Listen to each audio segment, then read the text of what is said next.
वफाकी सरकार तरफा केपी जे वॾे वज़ीर अली अमीन गंडापुर जा इल्ज़ाम रद्द। पीटीआई वारनि 9 मई ऐं 26 नवंबर वाक़िअनि लाइ माण्हुनि खे इस्तेमाल कयो।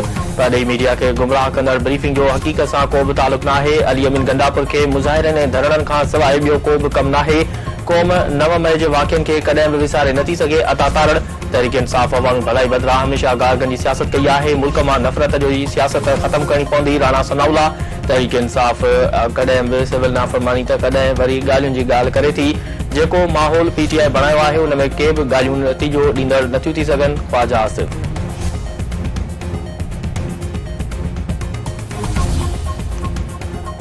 पीपी नाणे वारे सेक्रेटरी जे एनएफसी बाबति बयान खे रद्द करे छॾियो। सिंधु दरिया मां केनाल कढण जे फ़ैसिले जी ज़िम्मेवार निगरान हुकूमत करार। निसार अहमद खोड़े जो चवणु आहे त सूबनि खे वधीक फंड मिलण सबबि एनएफसी अवार्ड ते नज़रसानी जी ॻाल्हि आईनी जी भञकड़ी आहे।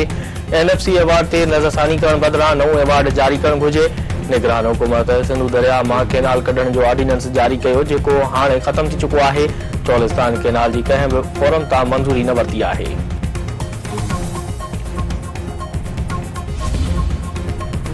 वफाकी हुकूमत ईंदड़ 15 ॾींहनि लाइ पेट्रोलियम शयुनि जे अघनि जो ऐलान करे छॾियो। पेट्रोल जी क़ीमत 252 रुपया 10 पैसा फ़ी लीटर बरक़रार रखण जो फ़ैसिलो। हाई स्पीड डीज़ल 3 रुपया 5 पैसा फ़ी लीटर सस्तो। नओं अघु 255 रुपया 38 पैसा मुक़ररु कई वई। गासलेट बि 3 रुपया 32 पैसा फ़ी लीटर सस्तो कयो वियो। नोटिफिकेशन जारी।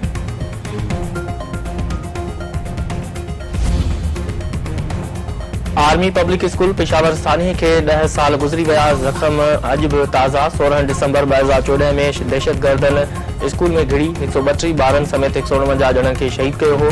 सानी खे 10 साल गुज़रण बावजूदि शहीद ॿारनि जा वारिस ऐं क़ौम अॼु बि दुख में वरतल आहे। शहीदनि खे ख़राज अक़ीदत पेश करण लाइ सॼे मुल्क में तक़रीबूं थियनि। यूनान में गैर कानूनी पनाहगीरनि जी ॿेड़ी ऊंधी थियण सबबि हिकु पाकिस्तानी शहरी समेत 5 ॼणा फोत। 47 पाकिस्तानी शहरनि खे बचायो वियो। केतिराई माण्हू अञा ताईं गुम। पाकिस्तानी सफ़ारतखाने में हंगामी सूरतहाल खे मोड़ ॾियण लाइ सेल क़ाइम। परॾेही हफ़ीज़ी तर्जुमान मुमताज़ुरा बलोच जो चवणु आहे त ॿेड़ी हादसे में हिकु पाकिस्तानी फोत थियण जी तस्दीक़ थी आहे। 47 पाकिस्तानी शहरी खे हिफ़ाज़त सां ॿाहिरि कढियो वियो आहे। पाकिस्तानी सफ़ारतकार लिबनान इख़्तियारनि सां राब्ते में आहिनि। फ़िलहाल फोती ऐं ज़िंदा कढियल पाकिस्तान जो दुरुस्त अंग ॿुधाइण मुमकिन न आहे। वज़ीर आज़म शहबाज शरीफ़ चयो आहे त मुल्क में पोलियो जा 60 केस ज़ाहिर थियण ते ॻणती आहे। हुकूमत मुल्क मां पोलियो जो मर्ज़ ख़त्म करे ई दम वठींदी। बीमारी जे ख़ात्मे लाइ बिल गेट्स फाउंडेशन ऐं WHO जो सहकार साराह जोॻो आहे। सिक्योरिटी चैलेंजनि वारनि इलाइक़नि में रज़ाकारनि जूं ख़िदमतूं साराह जोॻियूं आहिनि। वालिदेन खे पोलियो जे ख़ात्मे वारा फुड़ा प्यारे ॿारनि जो मुस्तक़बिल महफ़ूज़ बणाइणु घुर्जे।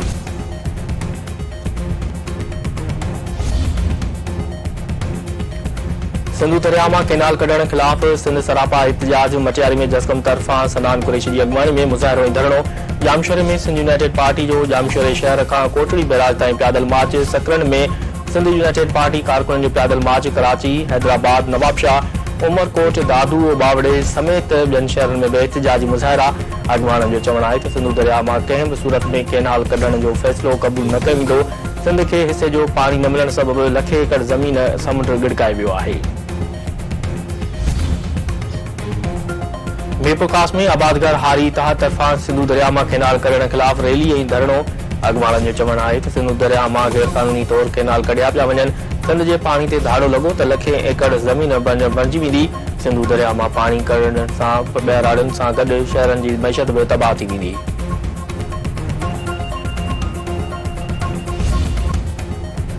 IBA यूनिवर्सिटी MDK टेस्ट जो शुरूआती नतीजो पधिरो करे छॾियो। एतिराज़ जमो करण जी आख़िरी तारीख़ 17 दिसंबर मुक़ररु। IBA यूनिवर्सिटी इंतिज़ामिया जो चवणु आहे त MDK टेस्ट जा शुरूआती नतीजा पधिरा कया विया आहिनि। 17 दिसंबर ताईं नतीजनि ते एतिराज़ जमो कराए सघजनि था।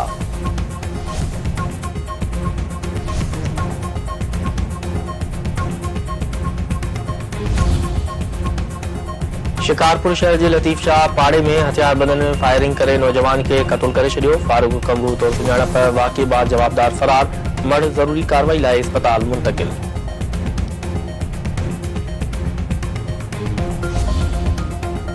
मेहड़ भरिसां अणॼातल कार सवार शख़्स लाश उछलाए फरार। ॻोठ गाड़ी में कार सवारनि लाश फलाल जे करे ते उछलाए ॾेई साड़े छॾियो। इतलाह ते पुलिस पहुची मर्द इस्पताल मुंतक़िल कयो। सुञाणप न थी सघी।